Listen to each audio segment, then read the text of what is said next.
Hello বন্ধুরা, আসসালামু আলাইকুম। ইটস মি স্মৃতি। এই তো এই যে শীত চলে আসছে আর হাঁস খাবো না তা কি হয়। আজকে একটা হাঁস নিয়ে নিলাম, দুপুরের জন্য রান্না করব। ভাইয়া অনেক বছর হয়েছে হাঁস খায় না, তাই বিশেষ করে ভাইয়ের উদ্দেশ্যে হাঁসটা রান্না করা। এই যে মশলাটা কষিয়ে নিলাম।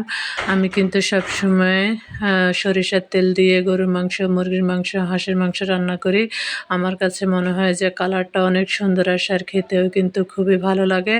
আপনারা কে কীভাবে রান্না করেন অবশ্যই কিন্তু জানাবেন, আর আমার রান্নাটাও কেমন হয়েছে সেটাও কিন্তু জানাতে ভুলবেন না। এই তো মশলাটা ভালো করে কষিয়ে আমি হাঁসটা দিয়ে দিলাম। এখন হাঁসটাকেও ভালো করে কষিয়ে নিব। আর এই তো এই যে আমি হাঁসটাকে ভালো করে 2-3 বার একটু একটু করে পানি দিয়ে ভালো করে কষিয়ে নিয়েছি যেন হাঁসের গন্ধ না থাকে। তারপরে এই তো এই যে এখানে পরিমাণ মতো ঝোল দিয়ে দিছি। ঝোল দিয়ে আর এই তো এই যে আমার হাঁসটা রান্না হয়ে গেছে। আমি হাঁস রান্না শেষে একটা আমার সিক্রেট মশলা থাকে সেটাও দিয়ে দিলাম। আর ফাইনাল লুকটা কেমন হলো অবশ্যই জানাতে ভুলবেন না।